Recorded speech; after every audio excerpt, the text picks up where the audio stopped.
बहस बाजीगर में आपका बहुत बहुत स्वागत है। राहुल गांधी, जी हाँ, राहुल गांधी ने वोट चोरी का मुद्दा बिहार के चुनाव में सबसे ज्यादा जोर शोर से उठाया था। नतीजा सामने है, नीतीश कुमार सीएम बन गए हैं। प्रचंड जनादेश एनडीए के पक्ष में आया है। जनता ने क्या कहा है, इन सब पर आज बहस बाजीगर में हम चर्चा करने वाले हैं। यहाँ पर मौजूद जनता का बहुत बहुत तालियों के साथ आप सभी का बहुत बहुत स्वागत और अभिनंदन। अब जो मोशन है वो हम आपको बताएंगे। बहस बहुत दिलचस्प है, लेकिन सवाल यही है कि जो ये वोट चोरी का तथाकथित आरोप, तथाकथित खुलासा राहुल गांधी कर रहे थे, पहले उन्होंने कहा ये एटम बॉम्ब छोड़ने वाले हैं, फिर उन्होंने कहा अब हम हाइड्रोजन बॉम्ब छोड़ने वाले हैं। वोट चोरी के कथित सबूत बिहार चुनाव के दौरान दिए गए। चुनाव आयोग ने कहा कि अगर वाकई ये सबूत है तो हलफनामा दीजिए, वरना देश से माफी मांगिए। तीसरा विकल्प नहीं है, ये ज्ञानेश कुमार मुख्य चुनाव आयुक्त ने कहा। सवाल हुआ कि क्या आप अपने इस खुलासे के साथ अदालत जाएंगे। राहुल गांधी ने कहा ये मेरा काम नहीं है। बिहार में नीतीश कुमार की नई सरकार बन चुकी है, शपथ ग्रहण भी हो चुका है। जनता ने बढ़ चढ़ कर वोट किया है। पिछले बार के सभी रिकॉर्ड्स को तोड़ते हुए सबसे ज्यादा मतदाता इस बार बिहार में वोट डालने के लिए बाहर निकले हैं। ये क्या कहता है, इसी पर आज हम चर्चा करने वाले हैं। यही आज का मोशन है। तो सबसे पहले हम अपने दोनों वक्ताओं का स्वागत करेंगे, लेकिन उससे भी पहले आपको बता दें कि आज का मोशन क्या है। आज का मोशन है कि क्या वोट चोरी फुस बॉम्ब साबित हुआ, क्योंकि हाइड्रोजन बॉम्ब, एटम बॉम्ब वो कह रहे थे, लेकिन वोट चोरी और उसके इर्द गिर्द जितने भी नारे गढ़े गए वो सब क्या फुस साबित हुए। इसी पर आज हम डिबेट करने वाले हैं। सबसे पहले नीले गमछे वालों का स्वागत कीजिए। आज नीले गमछे वाले बहुत कम दिख रहे हैं। सफेद गमछा इतने लोगों ने धारण कर लिया है, कमाल है। ताली बजाइए भाई इनके लिए। आपको लगता है कि फुस नहीं हुआ है, अभी भी दम है उसमें अंदर से। कुछ ही लोग हैं जो सर हिला रहे हैं, बाकी चुपचाप बैठे हैं। अच्छा, ये सफेद गमछे वाले क्या मानते हैं? कौन हाथ उठाए, बताइए क्या मानते हैं आप? फुस बॉम्ब है या फुस बॉम्ब नहीं है, या बीच का कुछ है? बीच का ही कुछ है। बीच का कुछ है, मतलब आपके मन में शक तो होता है? शक तो होता है, लेकिन फिर आपको लगता है कि नहीं नहीं नहीं नहीं। ना तो राहुल गांधी सुप्रीम कोर्ट जाते हैं,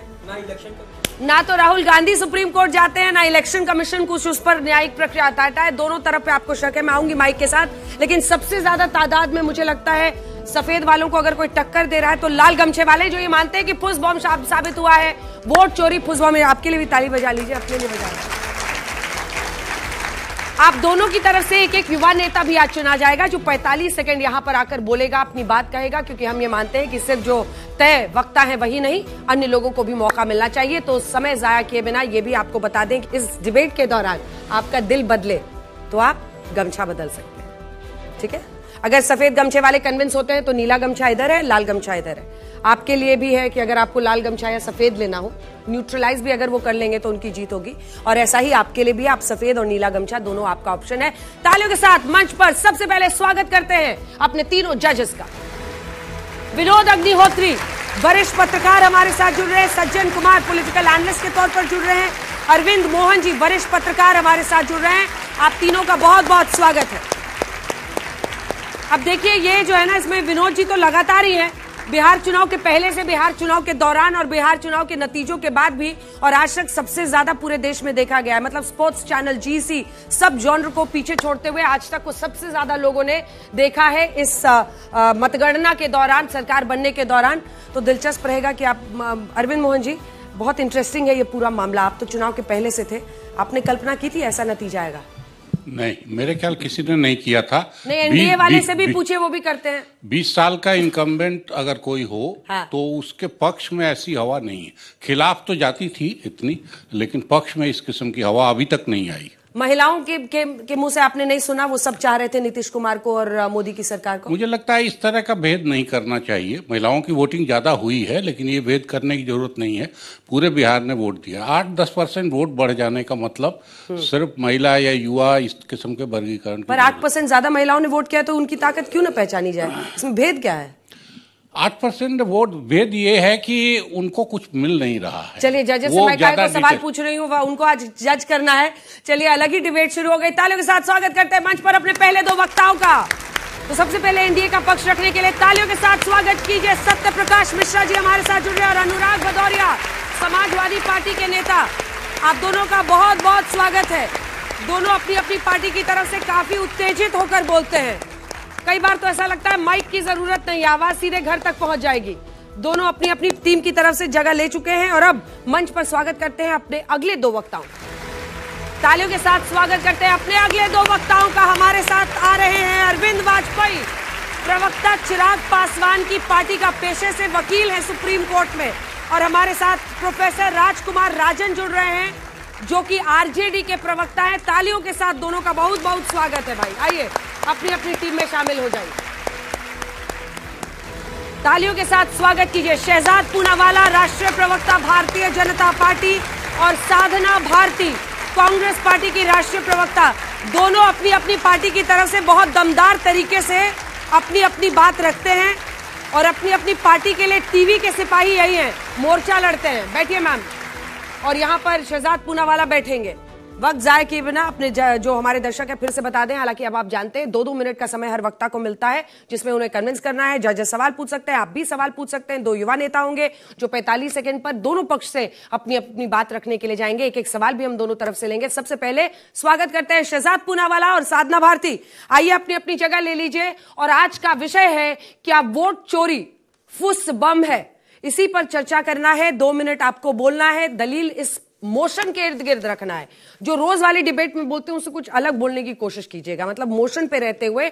आपका शहजाद पूनावाला जी इस विषय पर बोलने का 2 मिनट का समय शुरू होता है अब।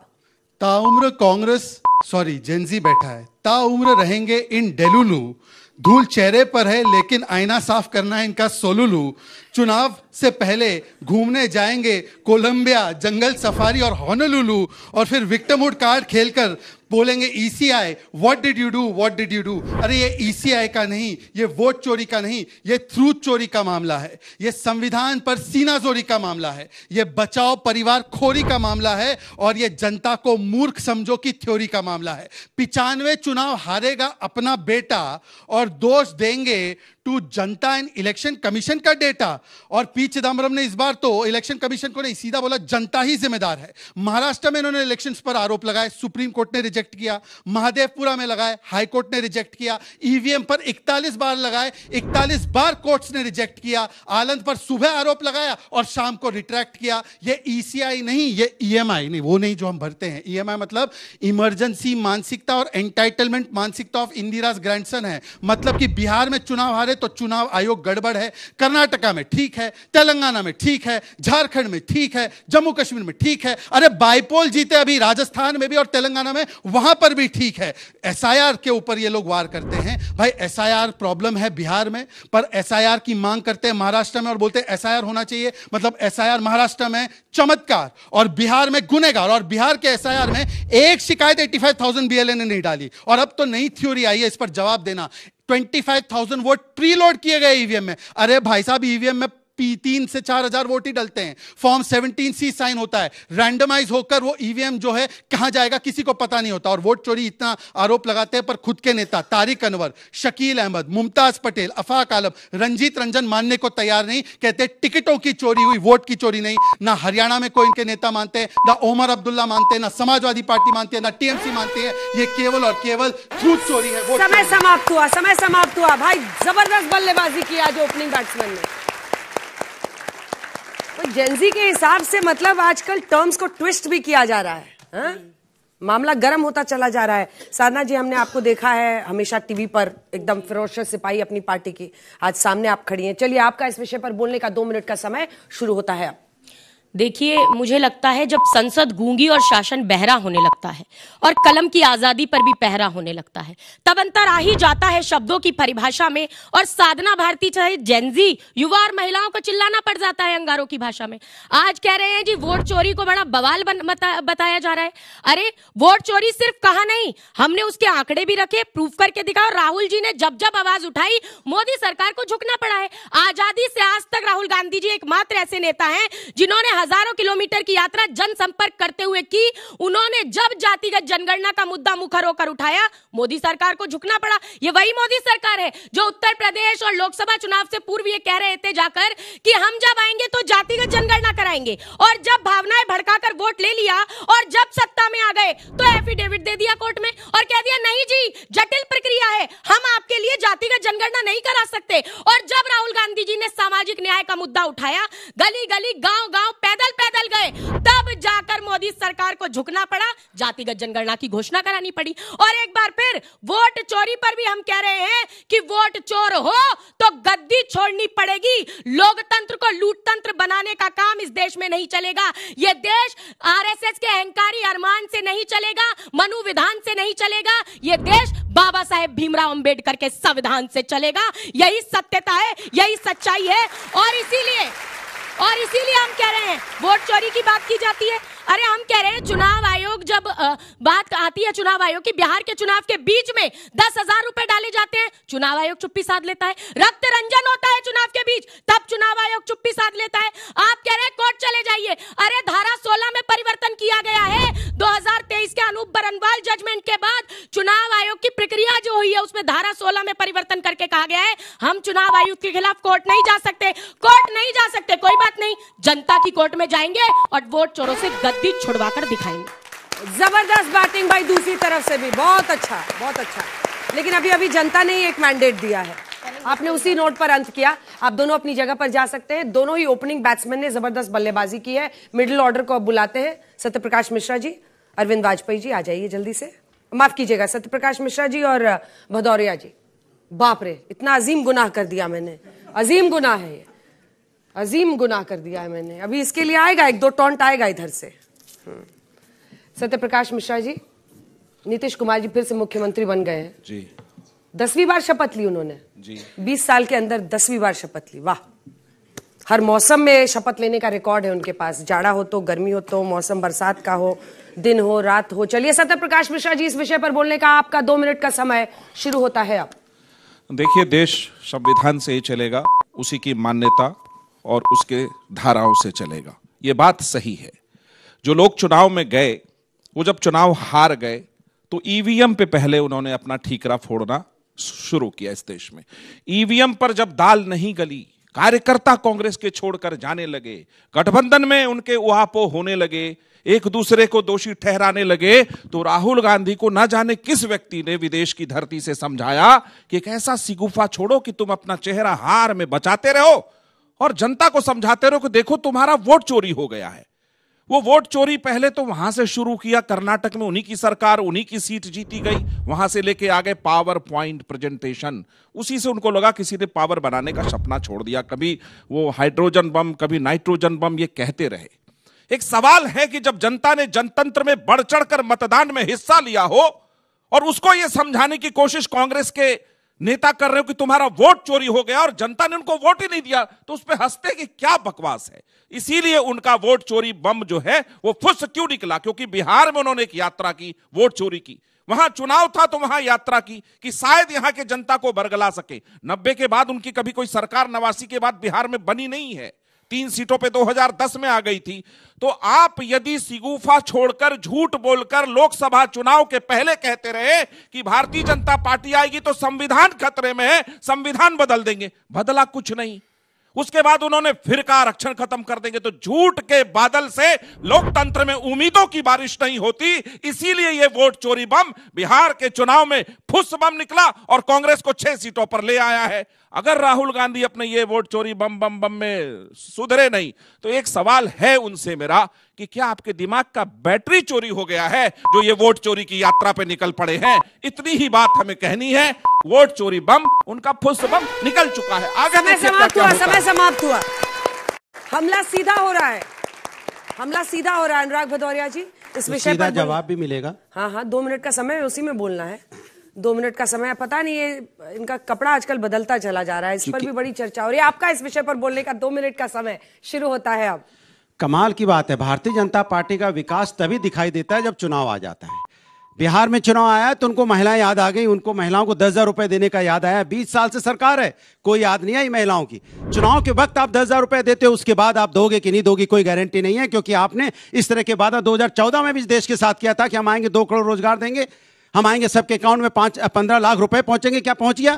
बुलेट ट्रेन चल पड़ी? क्या हर घर में खुशहाली आ गई? क्या पूरा उत्तर प्रदेश, पूरा देश विकसित हो गया? ऐसा तो कहीं कुछ दिखाई नहीं पड़ा। आज भी वही बेरोजगारी है, आज भी महंगाई यहाँ पे चरम सीमा पे। तो जब आप चुनाव के सामने जो वादे करते हो, वादे आपके कोई पूरे नहीं होते, इसलिए कह रहे हैं एसआईआर भी आपको कराना हुआ। तो कब समय आया? जब बिहार में चुनाव आ गया। चुनाव का 1 महीना बचा, 2 महीना बचा, आपको एसआईआर याद आ गया। जल्दी जल्दी आपने एसआईआर करके 65 लाख वोट उसमें गायब भी हो गए। और फिर आपने बोला था 6 अक्टूबर को कि जो वोट हुए हैं वो 7 करोड़ 42 लाख आपने वोटर बताए थे। और जब चुनाव हो गया उसके बाद 11 नवंबर को आपके वोटर बढ़ गए 3 लाख, 7 करोड़ 45 लाख हो गए। फिर बोला बीच में बढ़ गए थे, बीच में आ गए थे वोट। कमाल की बात है, आपका कैसा डाटा है ये डाटा के साथ खेल कर रहे हैं क्या? जनता की भावनाओं के साथ आप खेलते हो। उनको आप 10,000 रुपए दे के उनकी भावनाओं से आप खिलवाड़ मत कीजिए। आप आज भी आपने 80 लाख लोगों को, 80 करोड़ लोगों को लाइन में लगा रखा है 5 किलो चावल, 5 किलो आटा में। अगर आपने उनको रोजगार दे दिया होता, पैरों पे खड़ा कर दिया होता, तो बिहार से पलायन करने की जरूरत नहीं पड़ती। ना देश में एक दूसरे स्टेट से जहां जहां आपकी सरकार है, क्या उस सरकार के लोग एक दूसरी जगह पे नहीं जा रहे हैं? और दूसरी मजेदार बात बता दूं, ये करते क्या है? उत्तर प्रदेश के अंदर में नगर निगम में, जो लखनऊ का नगर निगम है, उन्होंने असम से बुला के सारे इंप्लॉय भर दिया, उसके अंदर में कॉन्ट्रैक्ट पे लगा दिया उनको। मेयर साहब कल जाके बता रही है, देखिए असम से इंप्लॉय आए हैं, सर्टिफिकेट दिखाइए। अरे प्रभु, कॉन्ट्रैक्टर आपका, इंप्लॉय आप लेके आए हो। जब चुनाव आएगा तब कहोगे देखिए ये घुसपैठिए थे, अब जा रहे हैं असम, वापस जा रहे हैं। लाओ आप, बसाओ आप, चुनाव के समय उनको जाते हुए दिखाना कि देखो यहां से वापस जा रहे हैं। ये इनकी स्ट्रेटजी है। ये खुद बुलाते हैं, खुद भगाते हैं, हमारी आपकी भावनाओं से खेल रहे हैं। ये ठीक नहीं है। देश की भावनाओं से मत खेलिए, ना देश की जनता की भावनाओं से खेलिए। समय समाप्त हुआ, तालियां बजाई भाई। दोनों तरफ से मिडिल ऑर्डर ने जबरदस्त तापमान बढ़ा दिया है। इस दौरान अगर आप लोगों का कोई सवाल है। अनुराग जी, आपने जो मोशन है, मोशन की बजाय बाकी बोला आपने। मोशन वोट चोरी पर है कि वोट चोरी जो है खुश है कि नहीं है। आपने पूरा बीजेपी पर अटैक किया, जो करना भी चाहिए। मैं एक सवाल पूछता हूं आपसे कि वोट चोरी का आरोप विपक्ष लगा रहा है, तो आप फिर चुनाव लड़ते क्यों हैं? जब आपको मालूम है चुनाव फेयर नहीं हुआ तो चुनाव छोड़ दीजिए, इस्तीफे दिला दीजिए सबके। क्योंकि मुझे लोकतंत्र पे अभी भी विश्वास है, संविधान पे अभी विश्वास है, जनता पे अभी भी विश्वास है। तो जनता के बीच में जा जाके हम उनको बताने की कोशिश कर रहे हैं कि भारतीय जनता पार्टी वोट चोरी करती है, भारतीय जनता पार्टी हमारी आपकी भावनाओं से खेल रही है। तब तक लड़ते रहेंगे जब तक जनता को अधिकार नहीं मिल जाएगा। बाबा साहब का संविधान पूरी तरह से इस देश में लागू होगा और चलेगा। आप इस तरह से, आपने बीच में आरक्षण भी चोरी करने की कोशिश की, आपने लेटरल भर्ती भी की थी, याद होगा। बीजेपी ने लेटर भर्ती की थी कि नहीं की थी? बैकडोर से एंट्री कर दी कि ना कर दी? तो बताइए वो लोग कहां जाएंगे जिनको रिजर्वेशन मिलता है इस देश के अंदर में? इनसे सत्यप्रकाश जी से। चलिए फिर अगर नहीं है सवाल तो आप लोग अपनी जगह पर जाइए, रिबैटल राउंड भी होगा। अब मैं उनके बीच में जाऊंगी नेता चुनने के लिए। कोई ऐसा है जो अभी जिसका हृदय परिवर्तन हुआ हो? मेरा क्या टीम शहजाद ज्वाइन करना है आपको?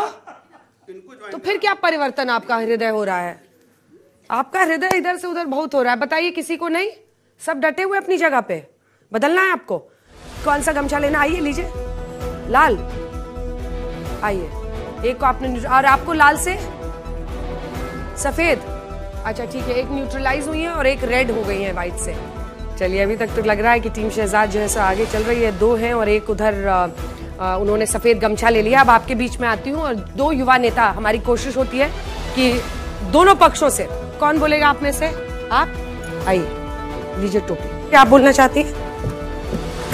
आइए आगे आ जाइए। ये आपकी टोपी हो गई, आइए मेरे साथ। और ये दोनों, आप दोनों को 45 सेकंड का समय मिलेगा, ठीक है? 45 सेकंड बोलेंगे, उसके बाद से सवाल मैं आप लोगों से लूंगी, एक एक सवाल। आइए आइए, खड़े हो जाइए। आप यहाँ पर आ जाइए। क्या नाम है आपका? प्रियमवदा। प्रियमवदा, आप क्या कर रही हैं? पॉलिटिकल साइंस पढ़ रही हैं? हाँ जी। हाँ, तो प्रियमवदा जी, और आपका नाम? यश ध्वज। अच्छा, आप क्या पढ़ रहे हैं? हिंदी लिटरेचर। वाह, दोनों एकदम पॉल साइंस और इधर से हिंदी लिटरेचर। तो प्रियमवदा जी, आपका इस विषय पर बोलने का 45 सेकंड का समय। आपको टॉपिक पता है ना कि क्या वोट चोरी फुस बॉम्ब साबित हुआ? इस विषय पर बोलने का आपका 45 सेकंड का समय शुरू होता है अब। अरे क्या हाइड्रोजन बॉम्ब, क्या एटम बॉम्ब, ये तो फुस बॉम्ब निकला। पहले हरियाणा में गए, बोला 25 लाख फेक वोटर हैं। कांग्रेस ने एक भी फॉर्मल रिक्वेस्ट नहीं डाली पूरे रिवीजन के टाइम। अगर 25 लाख फेक वोटर होते तो ऑब्जेक्शन क्यों नहीं डाला? फिर बोला ब्राजीलियन मॉडल ने 22 बार वोट कराया। अरे वो एक स्टॉक इमेज है, कोई ब्राजीलियन वोटर नहीं है। और कांग्रेस के बूथ एजेंट्स ने एक भी ऑब्जेक्शन नहीं दिलाई। फिर बोला कि हर 8 वोट में एक फेक वोटर है। हरियाणा के टोटल इलेक्टोरेट जो 2 करोड़ के करीब हैं, 25 लाख फेक वोटर का क्लेम मैथमेटिकली ही नहीं आता। बट राहुल गांधी जी को मैथ्स कभी किसी ने सिखाई नहीं, तो वो करेंगे कैसे? कांग्रेस की छुपी और सबसे बड़ा सबूत है कि कांग्रेस कभी भी सुप्रीम कोर्ट के पास नहीं गई। अगर आपके पास इतना ही हार्ड प्रूफ है तो जाइए सुप्रीम के कोर्ट के पास जाके जबरदस्त, बहुत अच्छा युवा नेता भाई अपने अपने तरीके से अपनी बात कह रहे हैं और हम यही कह रहे हैं, मतलब थोड़ा अनफिल्टर्ड मामला हो जा रहा है नेताओं को लेकर। इससे मतलब चूंकि डायरेक्ट अटैक एक नेता पर है, लेकिन अनफिल्टर्ड अब जिस तरह से बात नेता करना आज के युवा नेता कर रहे हैं, आप अब शुरू कीजिए। 45 सेकंड का समय है, मैं क्लॉक लगा देती हूँ। आपका भी 45 सेकंड का समय इस विषय पर बोलने का शुरू होता है। सबसे पहले तो मैं ये कहना चाहूँगा कि अगर बेसिकली क्या है कि जो बीजेपी है या फिर जो भी राइट विंग के या फिर हमारे जो भी सत्ता में जो पार्टीज हैं, उनका क्या है कि एक मत है कि विपक्ष अगर सवाल उठाता है तो भी उन्हें हजम नहीं होता है, विपक्ष सवाल नहीं उठाता है तो भी बोला जाता है कि अरे विपक्ष तो किसी काम का नहीं है, देखो ये कर रहा है वो कर रहा है। बात यह कि मैं बिहार से आता हूं और SIR को लेकर राहुल गांधी ने जिस तरह से मुद्दा उठाया, वोट चोरी का मुद्दा उठाया, फिर जाकर के जब सुप्रीम कोर्ट के आदेश के अनुसार आधार कार्ड लागू किया गया, तब जाकर के बहुत सारे ऐसे वोटर्स थे जो बाढ़ पीड़ित क्षेत्र से आते हैं, जिनका वोट कटने से बचा और वो लोकतंत्र के इस महापर्व में हिस्सा ले सके। तो यह हम पूरी तरह कह सकते हैं कि वोट चोरी का जो बम है वो फुस नहीं है, वो वास्तविकता में कुछ न कुछ जाहिर किए हुए अपने आप में। बहुत अच्छा, जबरदस्त जबरदस्त। देखिए मोशन जो भी हो, अपने अपने तरीके से दमदार तरीके से आपने अपनी बात कही, बहुत अच्छा। आप लोग कुछ कहना चाहेंगे इनकी हौसला अफजाई के लिए? बहुत अच्छा बोला दोनों ने। निश्चित रूप से ये पहली बार बोल रहे हैं कि वोट चोरी में कुछ हुआ भी नहीं, तो हम सब ऐसे कहते हैं कि जैसे वो कुछ इशू ही नहीं। सुप्रीम कोर्ट ने फैसले दिए, लागू हुआ, काफी लोगों का वोट बचा, सुप्रीम कोर्ट में भी केसेज आए। नहीं तो आमतौर पे ये कहा जाता है कि आप सिर्फ चुनाव में इशू उठाते हैं। प्रियंका ने बोला अच्छा, बस खाली एक सलाह देंगे कि किसी की भी आलोचना करो, व्यक्तिगत अटैक मत करो किसी भी नेता पर। आप बोलिए। नहीं, काफी बढ़िया रहा, खासकर प्रियंका की जो तैयारी थी वो बहुत अच्छी थी। हाँ, थोड़ा और फिल्टर्ड हो जाए वो अनुभव के साथ आएगा, बट तैयारी बहुत अच्छी थी, डिलीवरी बहुत अच्छी थी। जबरदस्त तालियां आप दोनों के लिए। टोपी लेकर आप लोग अपनी अपनी जगह पर जा सकते हैं। चलिए अब मंच पर अपने अगले जो वक्ता हैं उनका तालियों के साथ स्वागत करते हैं। अरविंद वाजपेयी जी चिराग पासवान की पार्टी का पक्ष रखते हैं, हमारे साथ यहाँ पर जुड़ गए। इनके भी 2 मंत्री आज बन गए हैं और हमारे साथ जुड़ रहे हैं प्रोफेसर राजकुमार राजन जो कि आरजेडी के प्रवक्ता है। तालियों के साथ आप दोनों का बहुत बहुत स्वागत। आपका 2 मिनट का समय इस विषय पर बोलने का। अरविंद वाजपेयी जी शुरू होता है। देखिए, समस्या बड़ी गंभीर है। लोकतांत्रिक संस्थाओं पे और खास तौर से संवैधानिक संस्थाओं पे बगैर किसी सब्सटेंशियल पॉइंट्स के या एविडेंस के आरोप लगाना पूरे देश को बदनाम करता है। कौन आरोप लगा रहा है? LOP, जो लीडर ऑफ अपोजिशन है पार्लियामेंट में, मतलब जितनी विपक्षी पार्टियां सबको रिप्रेजेंट करते हैं। लेकिन ऐसा क्यों कर रहे हैं? वोट चोरी हो गया, इसको कैसे डिफाइन करोगे? अगर वोटर लिस्ट में किसी का नाम नहीं आया या किसी का नाम गलती से कट गया तो ये वोट चोरी हो गया। वोट चोरी का मतलब क्या है ये तो आप पहले समझिए। वोटर लिस्ट को प्योर करने का संवैधानिक अधिकार आर्टिकल 324 कॉन्स्टिट्यूशन ऑफ इंडिया के माध्यम से इलेक्शन कमीशन को दिया है, जिनकी जिम्मेवारी है कि फ्री एंड फेयर चुनाव देश में आप कराएंगे। और वो 1950 से लगातार कराते आ रहे हैं। कांग्रेस की सरकारें भी नहीं, हम लोगों की सरकार है, इससे पहले देवगौड़ा साहब की सरकार रही, वीपी सिंह सरकार की रही, लेकिन इलेक्शन कमीशन ऑफ इंडिया अपनी जिम्मेवारी 1950 से लगातार पूरे सक्सेसफुल तरीके से निभा रही है और इसीलिए पूरे विश्व में उसका नाम है। आप बगैर किसी के सबूत के, अच्छा उसका भी प्रोसेस है। अगर आपको आरोप लगाना है तो उसके लिए कोर्ट खुले हुए हैं।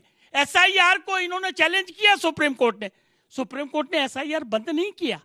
घंटों बहस हुई, लगातार 1 हफ्ते बहस हुई, लेकिन कहीं उसमें से कोई दलील निकल के नहीं आई जो ये कहा जा सके कि SIR कराने की power election commission of India को नहीं है या ये इलीगल और अनकॉन्स्टिट्यूशनल एक्ट है। हाँ, एक सुप्रीम कोर्ट ने डायरेक्शन दी कि आप जो 11 डॉक्यूमेंट ये मांग रहे हैं उसकी जगह इसको आधार को भी जोड़ लीजिए। वो आधार जोड़ लिया गया। और अब जो बिहार के चुनाव हुए, उस बिहार के चुनाव में 1 वोट आदमी निकाल के दिखाइए जिसने कहा हो कि मेरा वोट गलती से कट गया। तो इस तरह के आरोप लगाना जबरदस्त, बहुत अच्छा, बहुत अच्छा। अब फिनिशिंग टच आपको देना है। इधर टीम भारती से, अनुराग भदौरिया से, आपका इस विषय पर बोलने का 2 मिनट का समय। प्रोफेसर साहब, शुरू होता है अब। वोट चोरी का संदर्भ चुनाव आयोग से है। दरअसल लोकतांत्रिक व्यवस्था में चुनाव आयोग का सबसे बड़ा उत्तरदायित्व है निष्पक्ष चुनाव कराना और पारदर्शिता रहनी चाहिए चुनाव में, जो चुनाव आयोग के संदर्भ में नहीं दिखता है। हम संदर्भ बिहार कर लेंगे। यदि बिहार के चुनाव के ठीक पहले 2 महीना पहले जो SIR की प्रक्रिया प्रारंभ की गई और घुसपैठिए के नाम पर प्रक्रिया प्रारंभ की गई, वह बिहार का समय, वह मानसून का समय था। बिहार चुनाव के ठीक पहले यह कराना और घुसपैठिए का एक भी नहीं निकलना, सुप्रीम कोर्ट में घुसपैठिए की लिस्ट नहीं देना, यह संदर्भ था कि उसमें कुछ घालमेल था।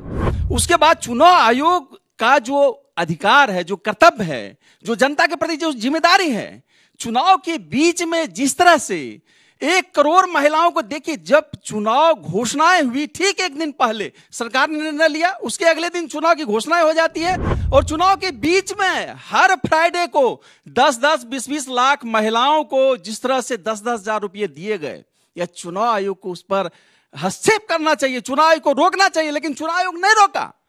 और इसका परिणाम यह हुआ कि जो रिजल्ट है बिहार का, उसका एक बहुत बड़ा रिजल्ट है कि चुनाव आयोग के बिना हस्तक्षेप के कारण ऐसे रिजल्ट हुआ। तो चुनाव आयोग पर बार बार देश के LOP आरोप लगा रहे हैं। चुनाव आयोग को ब्यूरो बार एक पॉइंट पर जवाब देना चाहिए। जवाबदेही है चुनाव आयोग का, जनता के प्रति जवाबदेही है, लेकिन चुनाव आयोग उस पर जवाब नहीं देता। सीधे कह दिया जाता है कि आप सुप्रीम कोर्ट जाइए। क्या न्यायपालिका है सब चीज करे? क्या कार्यपालिका की जो जिम्मेदारी है, संवैधानिक संस्थाओं की जो जिम्मेदारी है, वह न्यायपालिका करेगी? क्यों नहीं जिम्मेदारी ले सकती है चुनाव आयोग? यह जिम्मेदारी चुनाव आयोग को है, क्योंकि निष्पक्ष चुनाव कराना उसकी सबसे बड़ी जिम्मेदारी है लोकतंत्र में। जब चुनाव आयोग ही इंपायर के भूमिका में नहीं रहेगी, तो इसका मतलब है कि चुनाव किस तरफ जाएगा? चुनाव आयोग और पार्टी के हिस्सेदार बन जाए, तो यह ईमानदारी के कारण या बेईमानी के कारण ऐसा रिजल्ट हो रहा है। समय समाप्त हुआ। जबरदस्त। आप दोनों अपनी जगह पर जा सकते हैं और मैं अब शहजाद पूनावाला जी और भारती जी को कहूंगी कि आप दोनों यहां पर आ जाइए। एक सवाल ऑडियंस से भी लेते हैं, उसका भी जवाब देते हुए आप रिबटल राउंड में अपनी बात कह सकते हैं। और जजेस भी आपसे इस हिस्से से कौन सवाल पूछना चाहता है? आपसे ये सवाल रहेगा कि इलेक्शन कमीशन अगर खुद को स्वतंत्र कहती है, तो फिर वो संदेह क्यों करती है फोरेंसिक जांच करवाने के लिए? वो फोरेंसिक जांच करवा क्यों नहीं देती है? सबके सामने ला क्यों नहीं देती है? That's it, thank you. वाह, बहुत अच्छा पॉइंटेड सवाल था, एकदम कोई कंफ्यूजन नहीं था। इधर से कौन पूछेगा?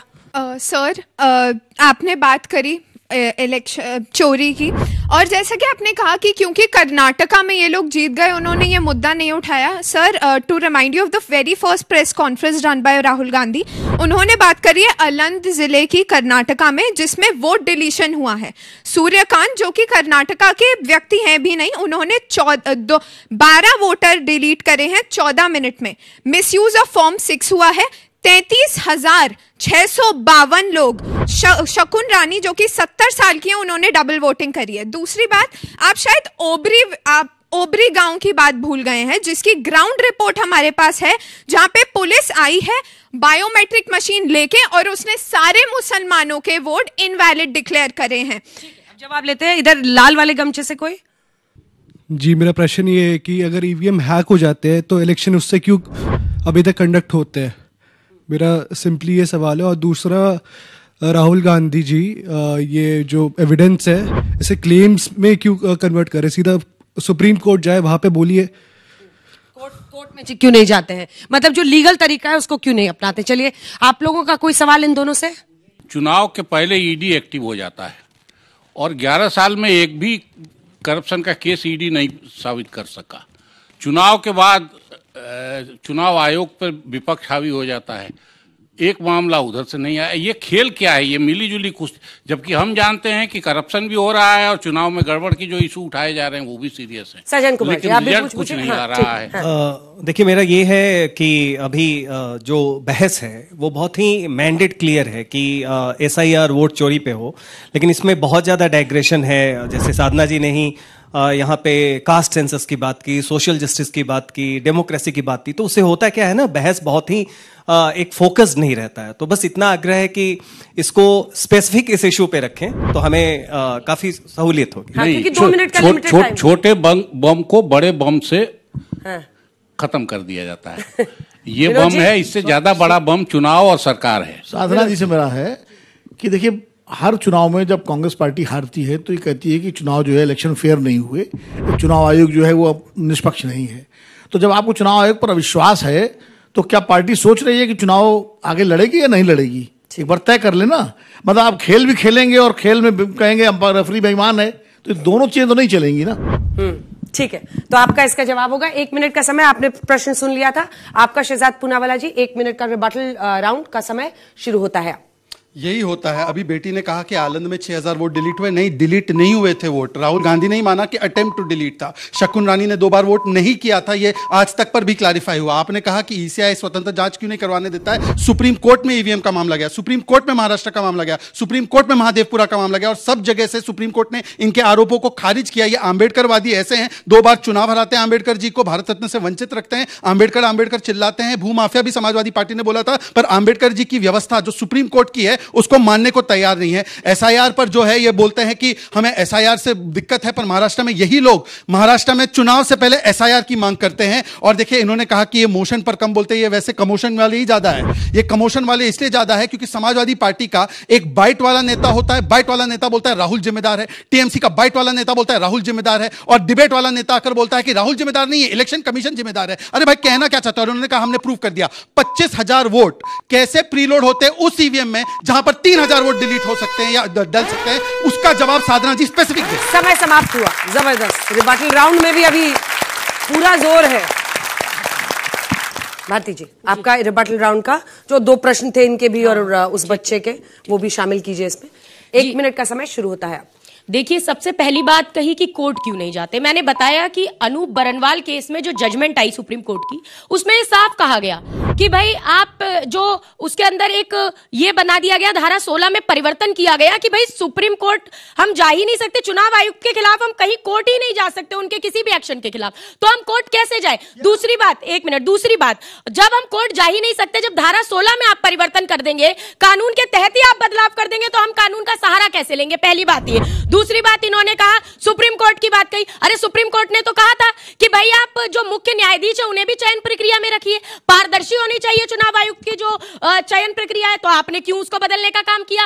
एक आपके प्रधानमंत्री जी हो जाएंगे, कैबिनेट मंत्री जी हो जाएंगे और एक विपक्ष के नेता, तो जब मेजोरिटी एक तरफ रहेगी तो कहां से प्रक्रिया पारदर्शिता हुई। ये तो घोर अपारदर्शी हुआ। तो और आप कह रहे हैं कि वोट चोरी कैसे हो गई। अरे भाई 21 लाख वोट हो गए, 16 लाख बताए जाते हैं, 5 लाख वोट कहां से आ गए, इसका कोई जवाब नहीं। तो ये तो हम साफ तौर पर कह रहे हैं कि वोट चोर हो, गद्दी छोड़नी पड़ेगी और चुनाव नहीं लड़ना पड़ेगा। समाप्त हो गया, समय समाप्त हो गया। जबरदस्त, गजब कर दिया आज तो नेताओं ने, एकदम नया जोश है। जल्दी जल्दी बोलिए। हाँ दूंगी, बाप रे। ऐसा है, ऐसा कैसे कर सकती हूँ मैं। नहीं ऐसा है कि अभी देखिए फेक न्यूज की फैक्ट्री के सुप्रीम कोर्ट में इलेक्शन कमीशन के खिलाफ जा नहीं सकते, ये इतना बड़ा झूठ कह दिया गया। अरे इलेक्शन कमीशन के खिलाफ सुप्रीम कोर्ट नहीं जा सकते, ये इतना बड़ा फेक न्यूज फैलाते हैं। और अभी उन्होंने कहा चयन प्रक्रिया, आपको पता 1950 से लेकर 1990 तक एक ही चुनाव आयोग का अध्यक्ष होता था, उसकी डायरेक्ट अपॉइंटमेंट सरकार करती थी, किसी से कोई पूछा नहीं जाता था। 2023 के बाद कानून बना, और अगर इतना ही चुनाव आयोग की निष्पक्षता का सवाल है, हम तो लीडर ऑफ ऑपोजिशन को पार्ट रखते हैं। स्टेट में जो स्टेट का आयोग तय होता है वो केवल स्टेट गवर्नमेंट करती है, वहां पर ना चीफ जस्टिस ऑफ हाईकोर्ट होता है, ना विपक्ष का नेता होता है। बोले कि हम स्टेट गवर्नमेंट में इस व्यवस्था को लाएंगे, एक बार बोल दिया। और 25,000 वोट कहां से आए ईवीएम में, उसका अभी तक कोई जवाब नहीं। ये प्रूफ करने की बात करते हैं, ये वो कहते हैं ना, इनके लिए संविधान तंत्र नहीं परिवार तंत्र ही सबसे ऊपर है। चलिए, देखिए सबसे पहली बात, ये बार बार कहते हैं कि अब आप ये बदल दीजिए, शासन इनका, प्रशासन इनके हाथ में, तंत्र इनके हाथ में, और बदलाव हम कर दें। सवाल भी हमसे ही पूछे जाएंगे। अब विपक्ष से ही आप सवाल पूछेंगे, भाई जनता ने तो आपको चुन के भेज दिया था ना, आपने वोट चोरी सही कहा, वोट चोरी गलत शब्द है, मैं तो कहती हूँ वोट डकैती हुई है, और ये जनादेश नहीं है, ये ज्ञानादेश है, और हम खुलकर कह रहे हैं इस बात को। आप कह रहे हैं बरगलाने का काम करिए, धारा 16 पढ़िए आप, और बीच में मत बोलिए आप बरगला जाते हैं इसलिए बौखलाहट मत दिखाइए। हम सीधे कह रहे हैं कि आपने धारा 16 में परिवर्तन किया है, उठाइए संविधान, निकालिए 324 धारा और 2023 का अधिनियम खोलिए, और धारा 16 में देखिए कि परिवर्तन है कि नहीं, कि चुनाव आयुक्त के खिलाफ आप कोर्ट नहीं जा सकते। सिर्फ अभी नहीं, जब वो पूर्व हो जाएंगे उसके बाद भी उनके अगर समय के अंदर उनके ऊपर कोई आरोप है तो नहीं जा सकते। तो सच्चाई है। अब आप फेक न्यूज मत फैलाइए और बीच में मत बोलिए, लगातार वो धारा दिखवा दीजिए, और एक सेकंड वो धारा दिखवा दीजिए। ये दिखा देता है कि जब कोई व्यक्ति व्यक्तिगत, चलिए आप दोनों का समय समाप्त हुआ। गजब, ताली बजाइए भाई जोर से। जबरदस्त जबरदस्त, गजब, एकदम गजब गजब गजब। 1 मिनट का समय आपका इस विषय पर। रिबटल राउंड के लिए शुरू होता है। सत्यप्रकाश मिश्रा जी, अब देखिए, वोटों के डकैतों ने वोट चोरी का इल्जाम सर पर लगाया है। तो वोट के डकैत थे कौन? 1957 में जज साहब बैठे हैं तीनों। बेगूसराय में रचियाही गांव में सरयुग प्रसाद सिंह कांग्रेस के विधायकों ने पहली बार इतिहास में बूथ का कब्जा किया।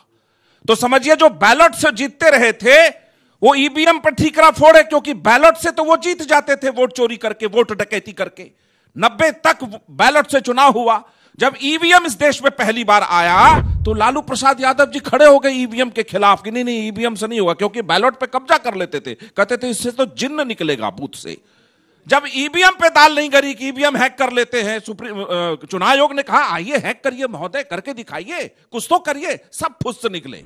तो वो ईवीएम का जब बम फुस निकला तो अब राहुल गांधी जी ने वोट चोरी का इसलिए सिगुफा उठाया है कि अपने चेहरे पे जो कालिक लगी है हार की बार बार और नकार की, उसको छिपा सके, अपने कार्यकर्ताओं को बता सके कि मैं तो कल चुनाई हूं। समय समाप्त हो गया, समय समाप्त, वोट चोरी हो, समय समाप्त हुआ। आपका इस विषय पर रिबटल राउंड का 1 मिनट का समय शुरू होता है अब। भारतीय जनता पार्टी के लिए तो एक ही कहूंगा कि वो इतिहास में मुर्दों का भी चैन छीन ले रहे हैं, तो सोचिए आपके भविष्य का चैन तो छीन ही लेंगे, ये तो मान के चलिए। कमाल की बात कर रहे हैं। अरे वोट चोरी आप कर रहे हो, साफ दिख रहा है। मैंने आपको पहले बोला, फिर बोल रहा हूं, आप जनता की भावनाओं से खेल रहे हो। जनता की भावना चोरी करना भी वोट चोरी होता है। किस तरह से आप वोट चोरी करते हो? सपने बेचते हो, वो भी एक वोट चोरी है। जो इस तरह से आप सपने बेचते हो, यूथ को यूथ का सपना दिखाते हो, बुजुर्ग को दिखाते हो हम आपको पेंशन देंगे, फिर उनके पास जाते हो हम आपको सारी मेडिकल हेल्थ फैसिलिटी देंगे। बाद में होता क्या है? बाद में तो वही है, मैंने बोला 80 करोड़ लोगों को लाइन में लगा देते हैं 5 किलो चावल 5 किलो आटा के। उसके बारे में आप क्यों नहीं बोलते? क्यों नहीं बोलते? आपने देश के अंदर में जो विकास की बात थी आप क्यों नहीं करते? जब जब चुनाव आता है वोट चोरी हो रहा है, एसआईआर लेके आए आप, सुप्रीम कोर्ट को बोलना पड़ा कि आप आधार कार्ड लगाना पड़ेगा। क्या चुनाव आयोग को नहीं पता था आधार कार्ड की जरूरत है? क्या इस देश के अंदर आधार कार्ड बनाया तो किसने बनाया? केंद्र सरकार के अंदर में आधार कार्ड आता है। जब केंद्र सरकार ने आधार कार्ड बनाया था तो केंद्र सरकार की जिम्मेदारी थी कि चुनाव की जिम्मेदारी थी कि आधार कार्ड सुनिश्चित होना चाहिए था। तो हमें सुप्रीम कोर्ट जाना पड़ता है। जनता को क्या सुप्रीम कोर्ट जाना पड़ेगा अपने अधिकार समाप्त हो गया, समय समाप्त हो गया। वाह, गजब, बहुत अच्छा। रिबटल राउंड में भी उतनी ही आ गए। आइए अरविंद जी और प्रोफेसर साहब, आइए फटाफट 1 मिनट का रिबटल राउंड। को सुप्रीम कोर्ट जाना पड़ेगा आधार कार्ड बनवाने के लिए। मन नहीं भरा ना? नहीं, कैसे भरेगा? जनता के साथ अन्याय होगा। चोरों का मन कभी नहीं भरता। डकैतों का क्या भर गया?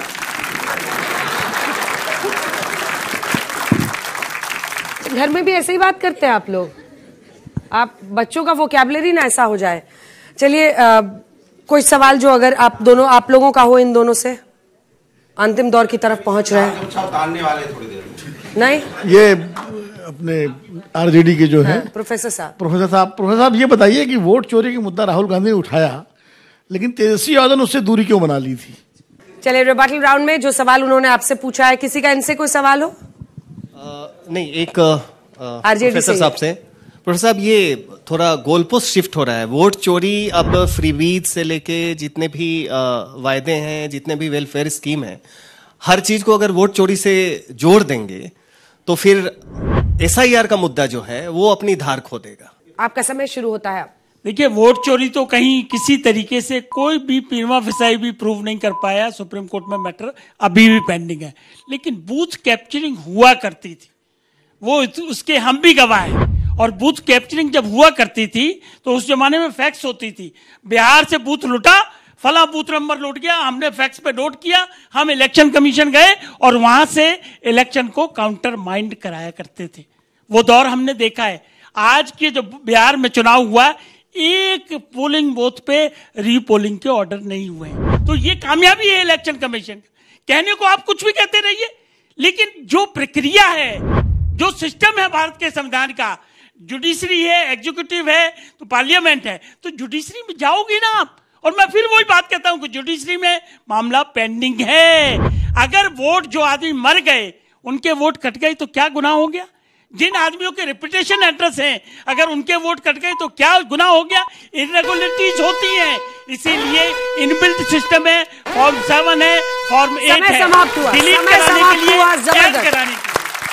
आपका भी दोनों तीनों सवाल शामिल कर लीजिएगा। समय 1 मिनट का शुरू होता है।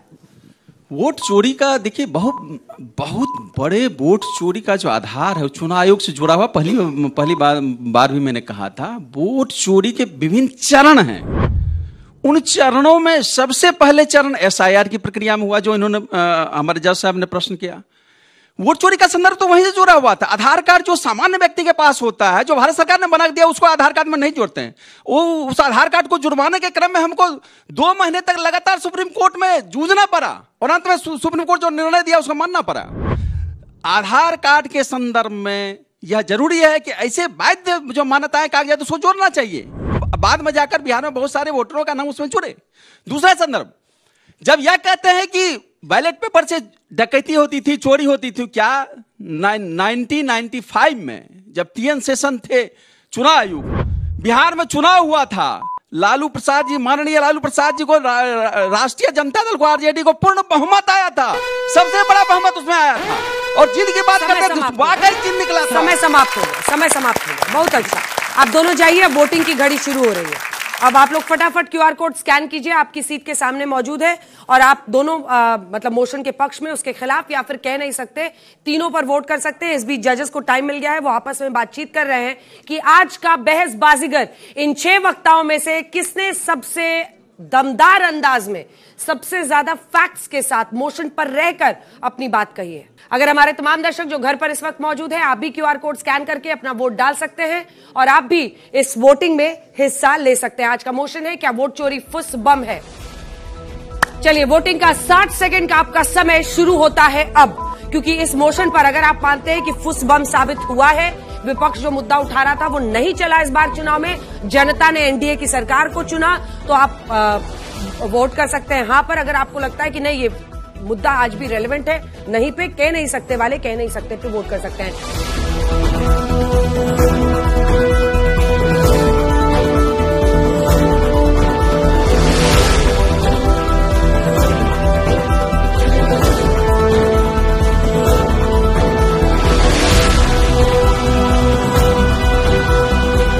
बचे हैं 20 सेकेंड और देखिए 45 अभी फिलहाल नहीं कहने वाले आगे चल रहे हैं। 46% हाँ कहने वाले 41% है सिर्फ, और कह नहीं सकते वाले 13% हैं। ये देखिए फिर गचका दिया इधर, कह नहीं सकते वाले जिन्होंने सफेद गमछा लिया ना, वो 11% तो पक्का नहीं है यहाँ पे, इतना तो तय है। तो गमछा सफेद ओढ़ा हुआ है, लेकिन 47 पर नहीं है, 42 पर पहुंचा है। हाँ, आखिरी का 1 सेकंड और समय समाप्त हुआ। 47% के साथ टीम अनुराग भदौरिया जीती है, जो ये मानती है कि फुस बम साबित नहीं हुआ है। 42% हाँ कहने वाले हैं, कह नहीं सकते वाले 11% सिर्फ है। मुझे लगता है कह नहीं सकते वालों ने ही इस बार खेल किया है। और अब